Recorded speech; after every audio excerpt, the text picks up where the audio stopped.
really your body being the interface between the the person who's understanding and the mediated possibilities, right? Exactly. So then this one, Cynthia, under glass. Cynthia Stock Ticker.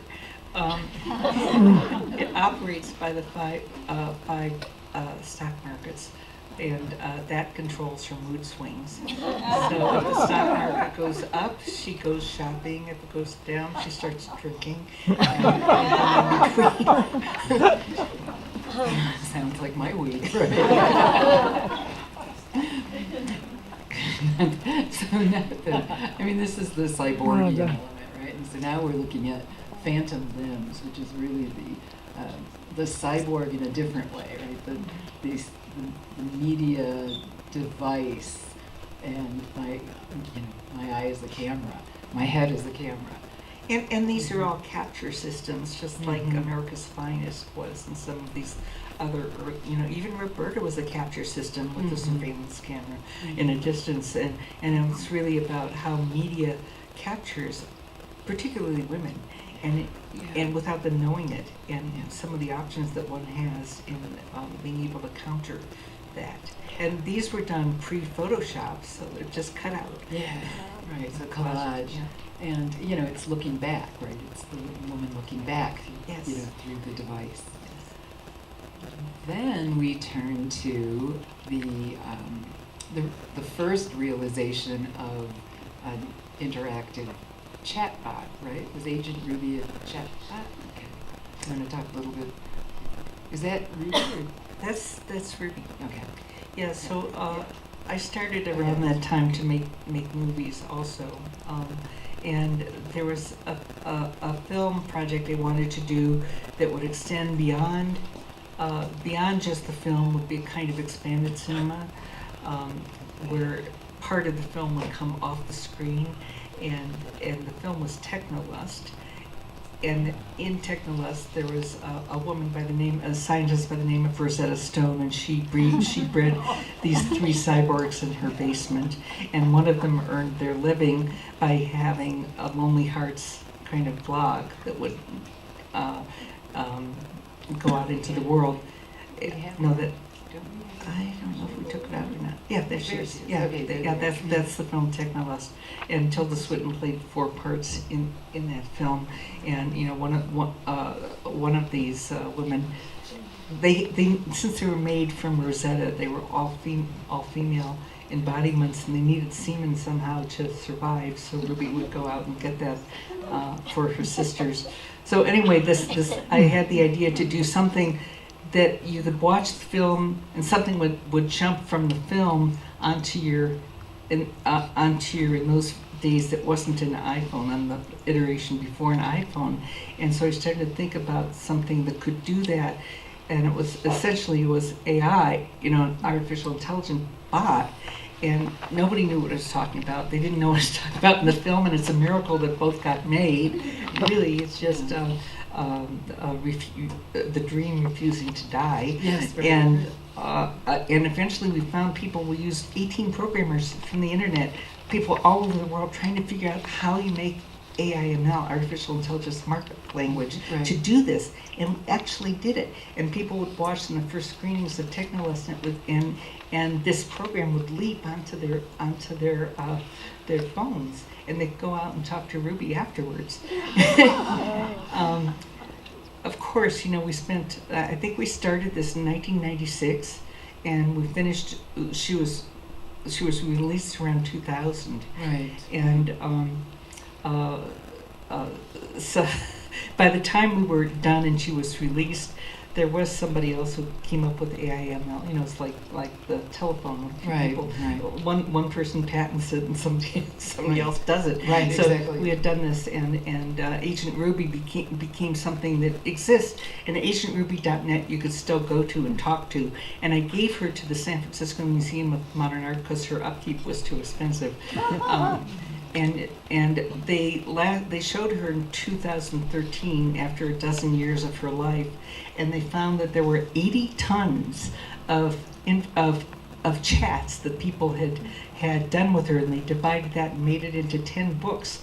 So you could imagine, because these pieces never die, and people from all over the world write to them, and it's really a history, a cultural history of what we went through and what people were concerned with, and what they were able to relay to Ruby, and what she was able to answer. So if anybody is overwhelming angst and time in their hands, just go to agentruby.net, and she answers right away. And she's the most visited artwork in their collection.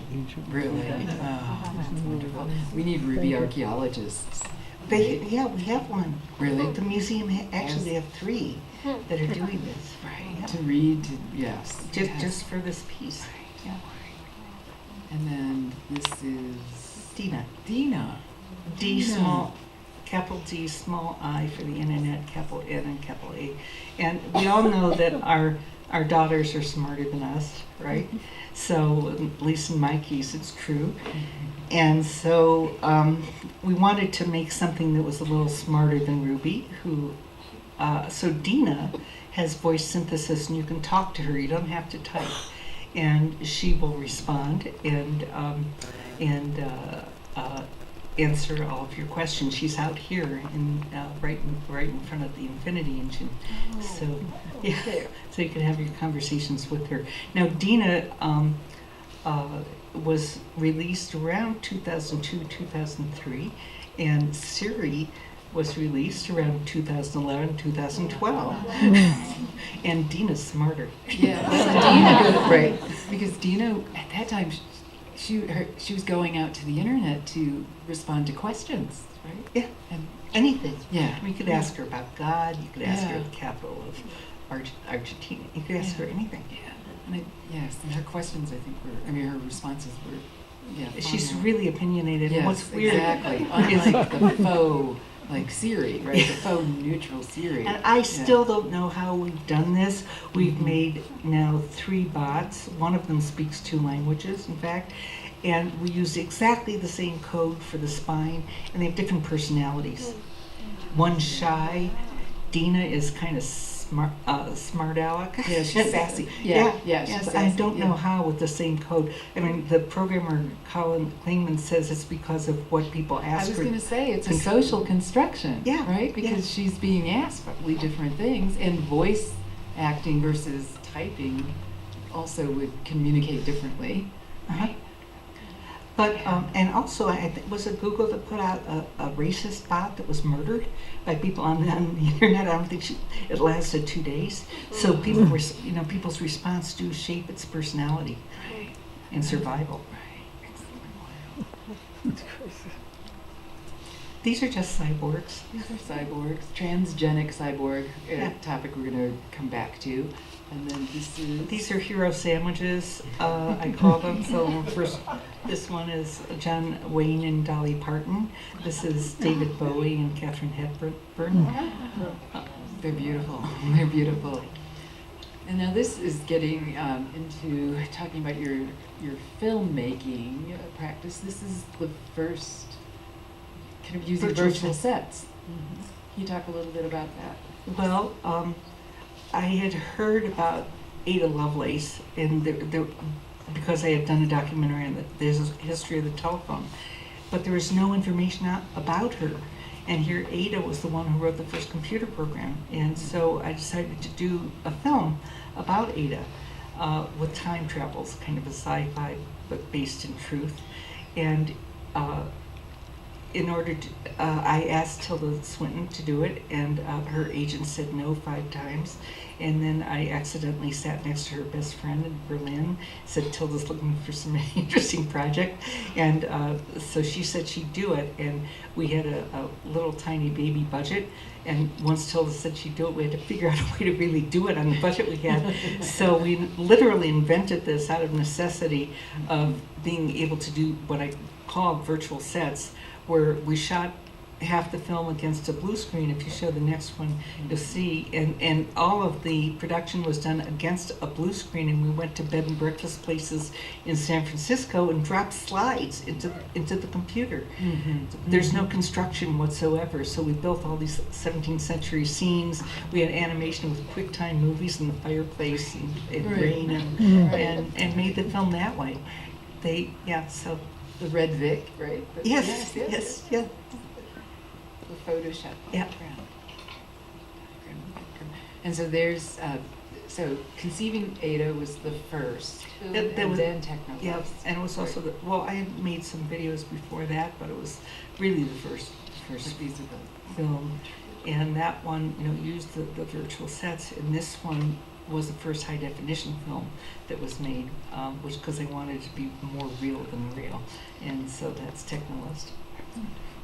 So now we're going to switch to the third section, which is on the biological computing.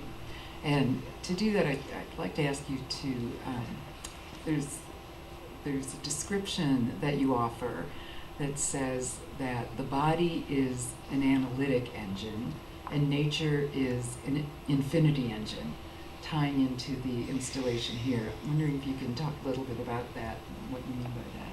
Well, just that our DNA structure never ends, never dies. It keeps continuing, and you look at our DNA and it goes back to the very first life form.